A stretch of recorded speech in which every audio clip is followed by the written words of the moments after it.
اتنی بڑی بات کو سمجھیے گا کہ 100 سے زیادہ مرتبہ قرآن پاک نے تذکرہ کیا ہے صبر کا، اور مختلف انداز میں. کہیں فرمایا کہ وبشر الصابرین، اے محبوب صبر کرنے والوں کو خوشخبری سنا دیجیے. کہیں فرمایا ان اللہ مع الصابرین، بے شک اللہ صبر کرنے والوں کے ساتھ. تو مختلف انداز میں مختلف طریقوں سے اللہ تعالیٰ نے صبر کا تذکرہ فرمایا. سوسائٹی کے اندر، معاشرے کے اندر اور مسلمانوں کے اخلاقی رویوں کے اندر اگر صبر کو داخل کر لیا جائے تو ہم محسوس کریں گے کہ ہماری زندگی نہ صرف یہ کہ آسان ہو گئی ہے بلکہ محبتوں والی ہو گئی ہے، چاہتوں والی ہو گئی ہے. ہمارے رشتے ایک دوسرے سے ٹوٹ نہیں رہے بلکہ بننا شروع ہو گئے. تھوڑا سا صبر بہت ساری چیزوں کو ٹوٹنے سے بچا لیتا ہے. قرآن مجید کی جو آیہ کریمہ میں نے تلاوت کی، یہ سورہ آل عمران کی آخری آیت ہے. اللہ تعالیٰ نے فرمایا یا ایھا الذین آمنوا اصبروا وصابروا، اے ایمان والو صبر کرو صابر بنو. اے ایمان والو صبر کرو اور صابر بنو. کیا مطلب؟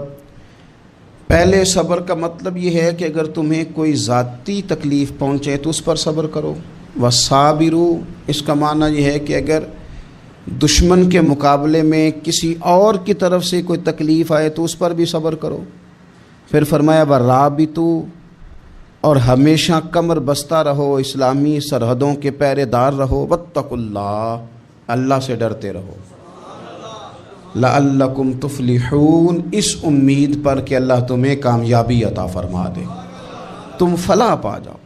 یا ایھا الذین آمنوا اصبروا وصابروا، اے ایمان والو صبر کرو اور صابر بنو. صبر کرو صابر رہو، یعنی جو ذاتی تکلیف آئے اس پر بھی صبر کرو. اور مصابرہ کا معنی سامنے سے آنے والی تکلیف. اگر بیماری آ گئی، کوئی پریشانی آ گئی، کہیں کوئی اپنا دنیا سے چلا گیا تو یہ ذاتی تکلیف ہے، اس پر بھی صبر کرنا. اور اگر اپنوں نے، بیگانوں نے کوئی تکلیف پہنچا دی، کوئی اذیت دے دی، وہ اذیت کئی صورتوں میں ہو سکتی ہے. تانا بھی ایک اذیت ہے، طنز بھی ایک اذیت ہے. کسی شخص کے بارے میں غلط کلمہ کہنا بھی ایک اذیت ہے. اور مقابلے میں کھڑے ہو جانا، لڑائی کرنا، یہ بھی ایک اذیت ہے.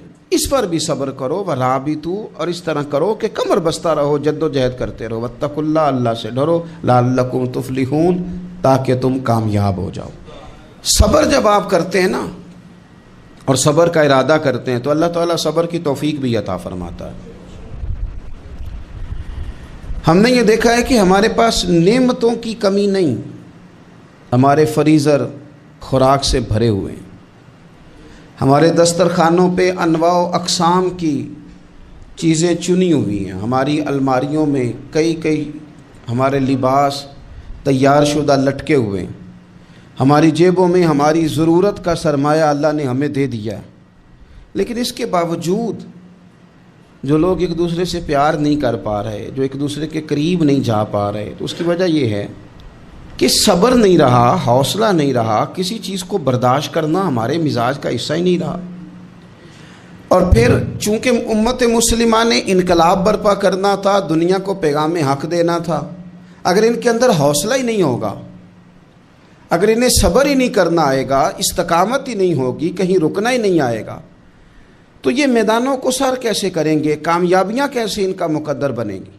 رمضان المبارک میں بھی ماحول یہ ہو کہ افطاری سے 1 گھنٹہ پہلے نظر پوری ٹک جائے گھڑی پہ، اور تھوڑا سا بھی صبر مشکل ہو.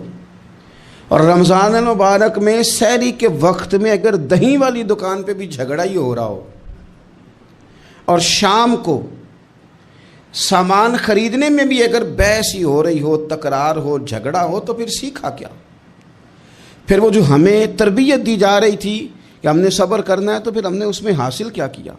حدیث پاک سنیں گے، آپ کی طبیعت بڑی ٹھنڈی ہوگی. میرے نبی پاک صلی اللہ تعالیٰ علیہ وسلم نے ارشاد فرماتے ہیں کہ جو بندہ سوال سے بچنا چاہے گا، ارادہ کرے گا اللہ میں نے کسی سے نہیں مانگنا، فرمایا جو سوال سے بچنا چاہے گا رب اسے سوال سے بچا لے گا، اور جو لوگوں سے بے نیاز ہونا چاہے گا کہے گا یا اللہ مجھے دنیا داروں کا محتاج نہ بنا، اپنی بارگاہ سے عطا فرما۔ جو لوگوں سے بے نیاز ہونا چاہے گا اللہ لوگوں سے بے نیاز کر دے گا، اور فرمایا جو صبر کا ارادہ کرے گا اللہ اسے صبر کی توفیق بھی عطا فرما دے گا۔ ارادہ تو کرے، پروگرام تو بنائے، توفیق تو اللہ دے گا۔ جو صبر کا ارادہ کرے گا اللہ صبر کی توفیق بھی عطا کر دے گا۔ اور حضور صلی اللہ تعالیٰ علیہ وسلم فرمانے لگے یاد رکھو کسی بندے کو جو بہترین تحفہ دیا گیا ہے نا، اگر کسی کو کوئی بہترین عطیہ ملا ہے تو پھر اللہ تعالیٰ نے اسے صبر عطا فرمایا ہے۔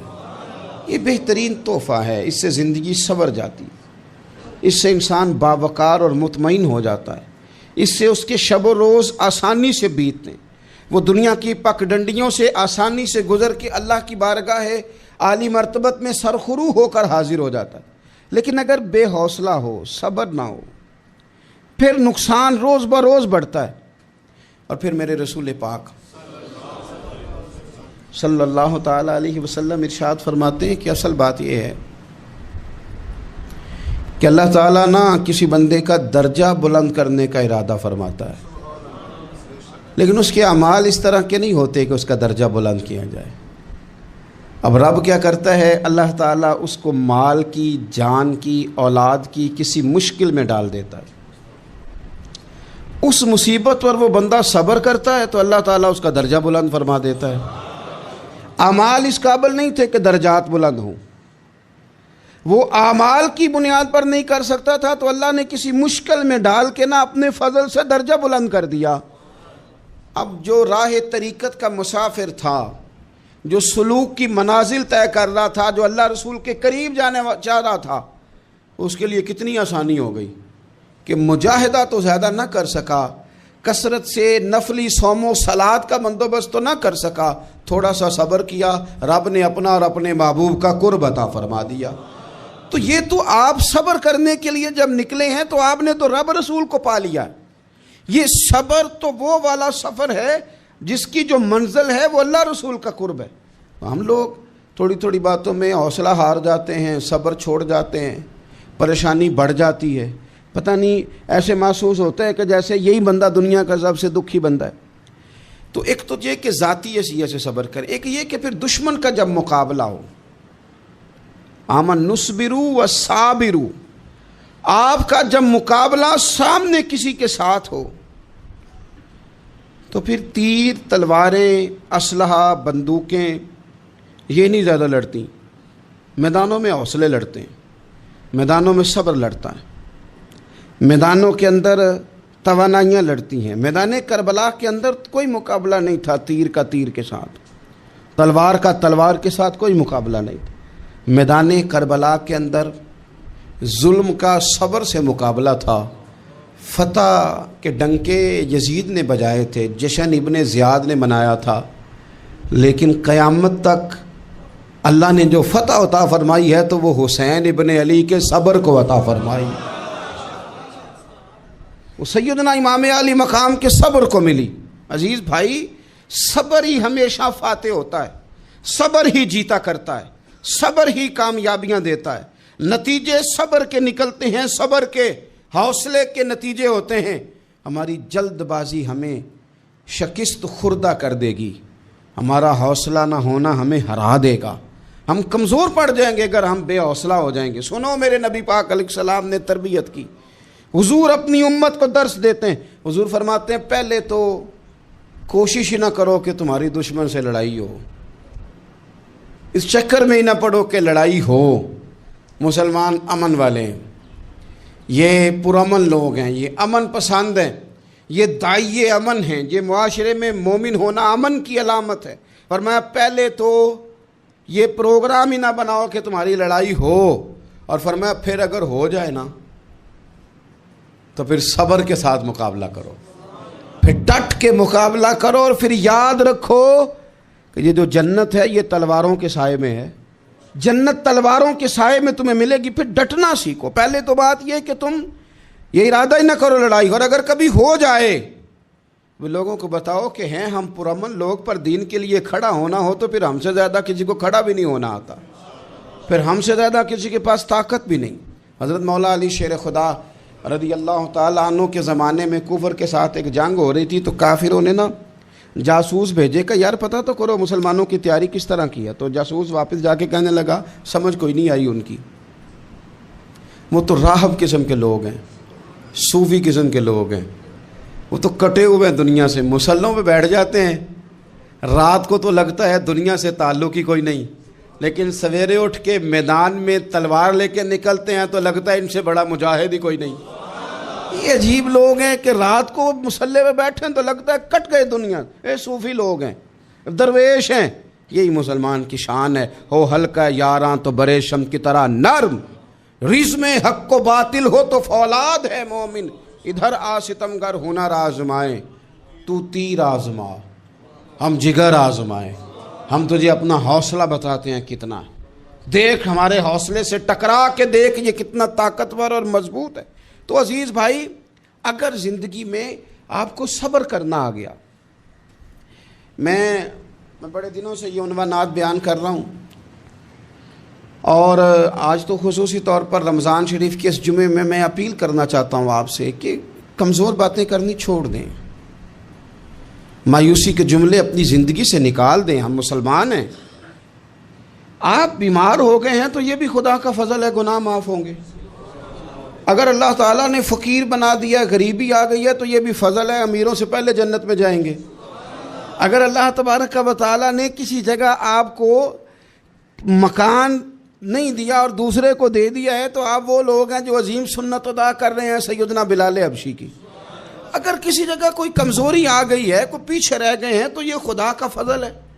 اللہ تعالیٰ نے چاہا ہمارے لیے جو فیصلہ تو ہم اس پہ راضی ہیں، لیکن اپنی زندگی میں اور شکوے اتنے بڑھا لیے، ہم نے اتنے بڑھا لیے کہ لوگوں سے شکوے کرتے کرتے رب رسول سے بھی شروع کر دیے۔ غلام بھی کبھی شکوہ کرتا ہے، آقا کا بھی شکوہ ہوتا ہے، بندہ بھی کبھی شکوہ کرتا ہے، رب کا بھی شکوہ ہوتا ہے، یہ بھی کبھی ہوتا ہے۔ آپ نہ مانے پر یہ شکوہ ہے کہ میں بڑے ڈاکٹروں کے پاس گیا ہوں آرام نہیں آیا، نہ مانے پر یہ شکوہ ہے میں نے کبھی کسی کو ستایا تو نہیں پر میرے حالات نہیں ٹھیک ہوتے۔ آپ نہ مانے پر یہ شکوہ ہے کہ فلانے کے پاس دولت زیادہ ہے، اس نے پتہ نہیں وہ آگے نکل گیا اور میں پیچھے رہ گیا، نہ مانے پر یہ شکوہ ہے۔ کس سے کر رہے ہو؟ رب رسول سے؟ او آس بولے تے او دی مہربانی، اساں تے لاڈ ہی لڑاونے نے۔ کس سے شکوہ کر رہے ہو؟ خدا کے بندو، غلام غلامی کرتے ہیں، شکوے کرتے ہیں کوئی؟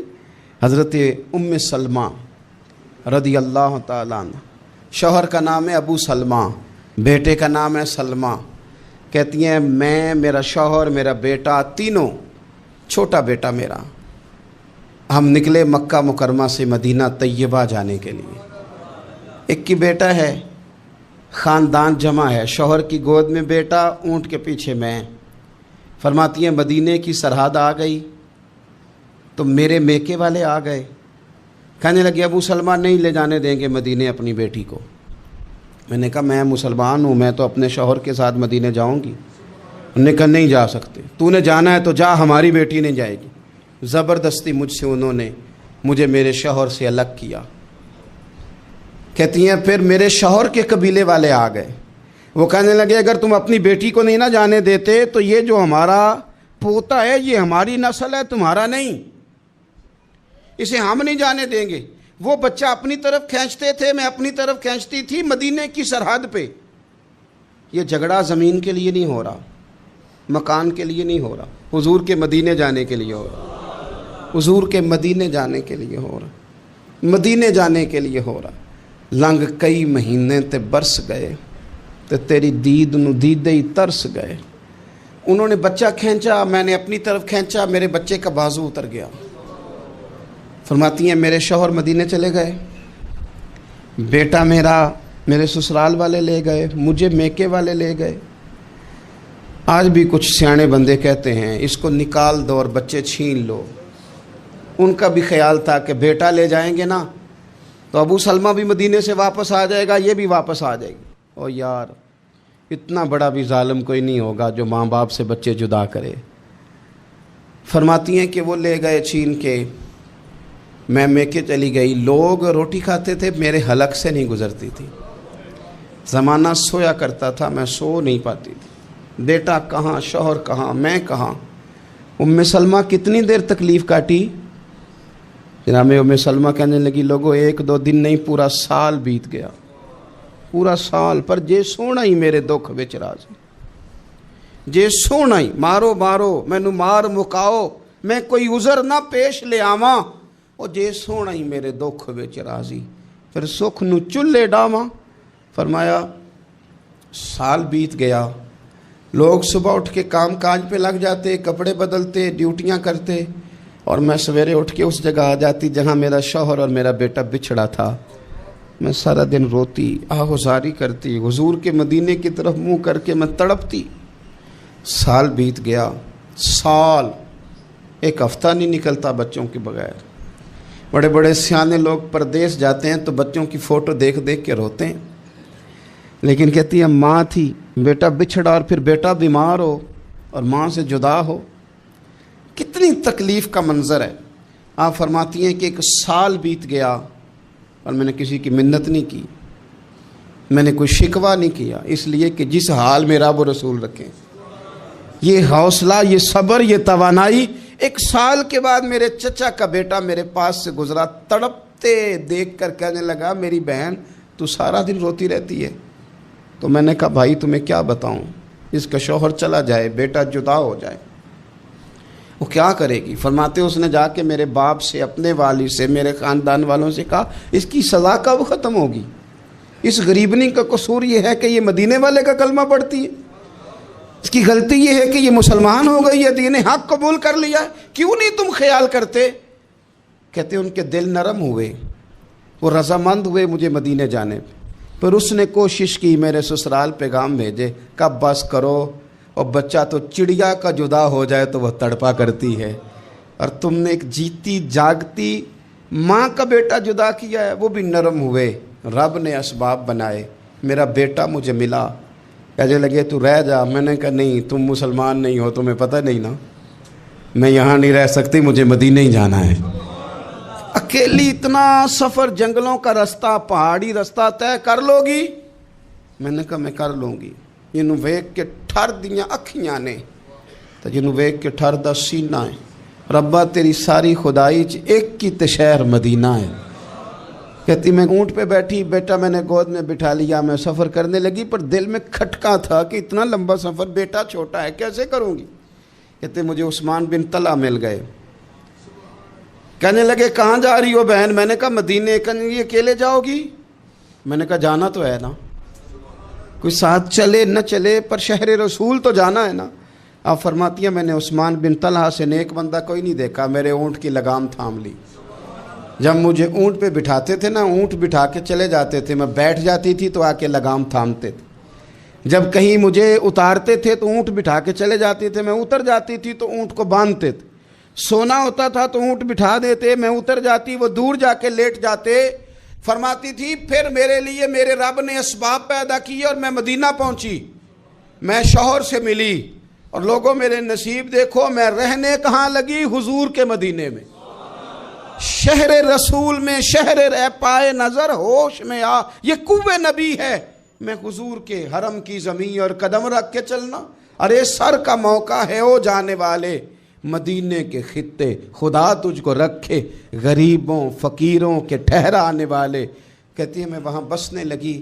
آپ فرماتی ہیں مسلمانوں شاید مجھ سے زیادہ تکلیف کسی نے نہ سہی ہو، پر دیکھو 1 سال پورا میں تکلیف میں رہی، اور جب میرا صبر سال کو پہنچا، صبر کی عمر 1 سال ہوئی، تو پھر رب نے بندوبست کیا، پھر میرے گھر والے بھی نرم ہو گئے، سسرال والے بھی نرم ہو گئے، رب نے میرے آنے جانے کے لیے ایک بندے کا بندوبست بھی فرما دیا، پھر میرا شوہر تک بھی میں پہنچ گئی، مجھے مدینہ الرسول بھی نصیب ہوا۔ 1 سال میں نے صبر کیا تھا، رب نے مجھے مستقل مدینے کا ٹھکانہ عطا فرما دیا۔ لیکن جو بندہ صبر ہی نہ کر پائے، جو صبر ہی نہ، جو کہے جی بڑی دور سے آیا ہوں، بڑی دیر ہو گئی، بڑا ٹائم ہو گیا، کب جا کے مسئلہ حل ہوگا؟ وہ جو آپ نے بتایا تھا وہ تعویذ کب اثر کرے گا، وہ دعا کب قبول ہوگی، وہ فلانا معاملہ کب، بھئی یہ ڈیٹ تو آپ کو رب رسول ہی دے سکتے ہیں۔ بندہ تو کوئی اطلاع ہی دے گا، پیغام ہی دے گا، دعا ہی کرے گا۔ اگر زندگی میں حوصلہ ہی نہیں ہوگا، اگر آپ کو یہ قرار ہی نہیں آئے گا، ٹھہرنا ہی نہیں آئے گا کسی میدان میں۔ دیکھیں کچھ ایسی اذیتیں ہوتی ہیں جو اذیت ناک ہوتی ہیں، لیکن اگر غلامی میں آ جائے نا آپ تو وہ اذیت ناک نہیں ہوتی، اس چبھن میں مزہ آنے لگتا ہے۔ کئی درد بھی مزیدار ہوتے ہیں، کئی درد بھی، کبھی زخم ٹھیک ہونے پہ آ جائے نا تو اسے چھیڑو تو مزہ آتا ہے، اس لیے کہ کچھ درد بھی مزیدار ہوتے ہیں۔ آتش سے کسی نے کہا تو روتا بڑا ہے، اس نے کہا محبوب کی یاد میں تڑپتا ہوں، ابھی تو ایک دل ہے، میرے تو خواہش تھی کبھی دو ہوتے نا تو صحیح کر کے تڑپتا۔ رب نے دل ایک بنایا، کہتا وہ مزہ دیا ہے تڑپ نے کہ میری آرزو ہے یا رب میرے دونوں پہلوؤں میں دل بے قرار ہوتا۔ درد میں بھی مزہ ہے، پر شرط یہ ہے کہ لوگ درد میں بھی جینا سیکھیں۔ ہم نہ آرام میں جینا چاہتے ہیں، پنکھے کے نیچے جینا چاہتے ہیں۔ کاش کہ ہمیں صحرا میں بھی نیند کا مزہ لینے کا طریقہ آئے، پھر زندگی کے سارے راستے آسان ہیں، پھر اقرا بھی مشکل نہیں۔ لیکن چونکہ حوصلہ نہیں، صبر نہیں، وہ والا قرار نہیں جو ایک مسلمان سے رب رسول کا مطالبہ ہے۔ حدیبیہ کے موقع پہ نا نبی پاک صلی اللہ علیہ وسلم نے جو شرطیں کافروں کے ساتھ طے کی تھی نا، حضور نے نور بصیرت سے کی تھی نا، تو انہی شرطوں نے پھر فتح کے باب کھول دیے۔ ان فتحنا لک فتحا مبینا۔ ایک شرط یہ تھی کہ اگر کوئی مسلمان مدینے سے مکے آئے گا تو مکے والے واپس نہیں کریں گے، رکھ لیں گے۔ پھر غور کریں، کوئی مسلمان اگر مدینے سے مکے آئے گا تو مکے والے واپس نہیں کریں گے، اور اگر کوئی بندہ مسلمان اپنے آقا کی مرضی کے بغیر مسلمان ہو جائے اور وہاں سے وہ مدینے آئے گا تو حضور پناہ نہیں دیں گے۔ تو میرے بھائی، محبوب کی طرف سے آنے والا نہ صرف سوکھ ہی نہیں قبول کرنا چاہیے، دکھ بھی قبول کرنا چاہیے، دکھ بھی قبول کرنا چاہیے۔ ہمارا یہ مسئلہ ہے کہ ہم نہ میٹھی میٹھی کے قائل ہیں، کڑوی کڑوی کے قائل نہیں۔ اگر وہ کبھی دکھ دے نا تو محبوب کا دکھ بھی سکھ سمجھ کے قبول کرو۔ ہاں اس کی طرف سے کانٹا ہے کبھی تو اسے پھول سمجھ کے قبول کرو، وہ چبھے گا نہیں، انشاءاللہ مزہ ہی دے گا، وہ قبول تو کرو نا۔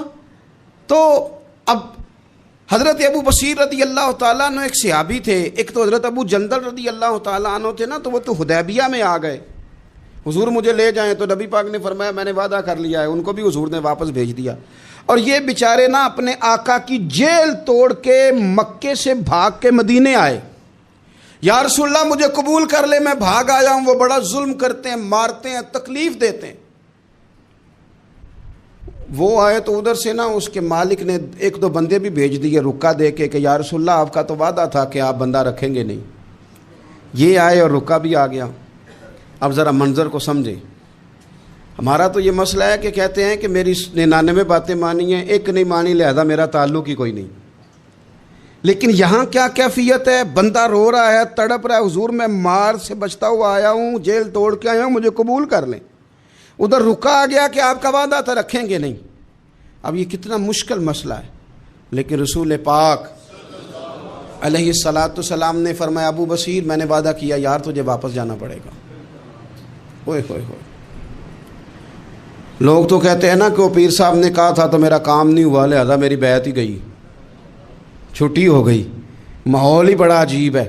حضور نے فرمایا واپس جا، لیکن جے کر یار دے نام دا ملے مینا، پھر انہوں چولی پا لئیے مینے نو پنجے سٹیے نا، جے کر یار دے نام دا، سامنے والے نے تانا سمجھ کے دیا تھا پر یار کے نام کا تھا نا، اس نے کہا لا صحیح سونے کے نام کا ہے نا، تانا ہوا تو کیا ہوا، جے کر یار دے نام دا ملے مینا، انہوں چولی پا لئیے پنجے سٹیے نا، تے جے کر یار دے نام دی ملے سولی، پھر جھوٹا جھوٹ لئیے تے پیچھے ہٹیے نا، جھوٹا جھوٹ لئیے۔ اب لکھنے والے کا بھی اپنا انداز ہے نا، کہتے ہیں یہ بھی میرے لیے جھولا ہی ہے، یہ بھی آرام کی جگہ ہی ہے، جھوٹا جھوٹ لئیے تے پیچھے ہٹیے نا۔ حضرت ابو بصیر رضی اللہ تعالیٰ عنہ سے حضور نے فرمایا واپس جانا ہے، کہ سونے ٹھیک ہے، کوئی شکوہ نہیں، کوئی گلہ نہیں، یہ بھی میرے محبوب کا حکم ہی ہے۔ اور کیا بات ہے، میرے نبی وعدوں کے پکے ہیں، کیا بات ہے، حضور نے جو کہا کر کے دکھایا. کہتے ہیں میں واپس جا رہا تھا، ایک دو بندے ساتھ تھے، جب مدینے کی حد گزر گئی نا، حضور نے تو کہا تھا نا مدینے میں پناہ نہیں دینی، تو میں نے اس سے کہا یار تلوار بڑی سونی ہے، ذرا دکھانا. اس نے دکھائی تو ایک کی میں نے گردن کاٹ دی، دوسرا ویسے ہی بھاگ گیا، اور بھاگ کے حضور کے پاس آیا جی اس نے تو مار دیا ہے. تو سرکار فرمانے لگے میں نے تو وعدہ پورا کیا تھا نا، تم سے نہیں سنبھالا گیا تو معاملہ تمہارا ہے. اب حضرت ابو بصیر رضی اللہ تعالیٰ عنہ واپس آئے، عرض کی حضور اب میرے لیے کیا حکم ہے؟ حضور نے فرمایا میاں حکم وہی ہے، مدینے میں ہم نہیں رکھ سکتے. تم مدینے میں صحابہ تھے نا، حضور کی باتوں سے خوشبو لیتے تھے، مدینے میں نہیں رکھ سکتے. حضرت ابو بصیر کہتے ہیں میں مدینے کی سرحد سے نکل گیا، اس جگہ چلا گیا جو نہ مکے کی ریاست میں تھا نہ مدینے کی. ایک مقام ایس تھا جہاں میٹھے پانی کے کنویں تھے، وہاں رہنے لگا. حضرت ابو جندل کو پتہ چلا کہ ایک نیا ٹھکانہ بن گیا، وہ بھی جیل توڑ کے آ گئے. 70 بندے آ گئے، وہاں سے قافلے گزرتے تھے کافروں کے، یہ بھی مسلمانوں کو تنگ کرتے تھے. اگر مکے سے کوئی قافلہ گزرتا تھا تو ہم نے بھی ان کو پکڑا، کافر کا مال مال غنیمت اسباب بن گیا. اور وہ جب قافلہ لے کے آتے تھے تو ڈرے ہوتے تھے، اور ان کو تو ستایا تھا نا. کہتے ہیں ہمیں ستایا بڑا تھا، ہم تو انقلابی بن گئے تھے، ہم تو رکھ لیتے نا، بڑی منت کرتے، بڑی جان مشکل سے چھڑاتے. 70 بندے ہو گئے، پھر 300 ہو گئے. تب وہ بصیر کہتے ہیں دنیا مدینے جاتی تھی لیکن ہم تڑپتے تھے، ہم تڑپتے تھے. روت لنگ گئی ہے پھر باہر آندی تے اج چٹھیاں مدینے آئیاں نہیں. ہم تڑپتے تھے کہ یار کوئی موقع ملے. روز رات کو روتے تڑپتے. 300 انقلابیوں کا جتھا صبر سے بیٹھا ہے مدینے کی سرحد پہ، اندر آنے کی اجازت نہیں، اور غلامی میں روز اضافہ ہو رہا. صبر دیکھو، غلامی میں روز اضافہ ہوتا ہے. تنگ آ گئے کافر. پہلے بڑی ڈینگیں مارتے تھے کہ دیکھو ہم نے کیسی شرط منوائی ہے، کیسی شرط منوائی ہے کہ ان کا بندہ آئے گا تو ہم واپس نہیں کریں گے، ہمارا جائے گا تو انہیں کرنا پڑے گا. پھر اتنے تنگ آئے کہ خود آ کے کہنے لگے حضور مہربانی کریں یہ شرط تو ختم کریں نا، اور ان 300 کو تو مدینے بلائیں، مہربانی فرمائیں. حضور بڑے خوش ہوئے.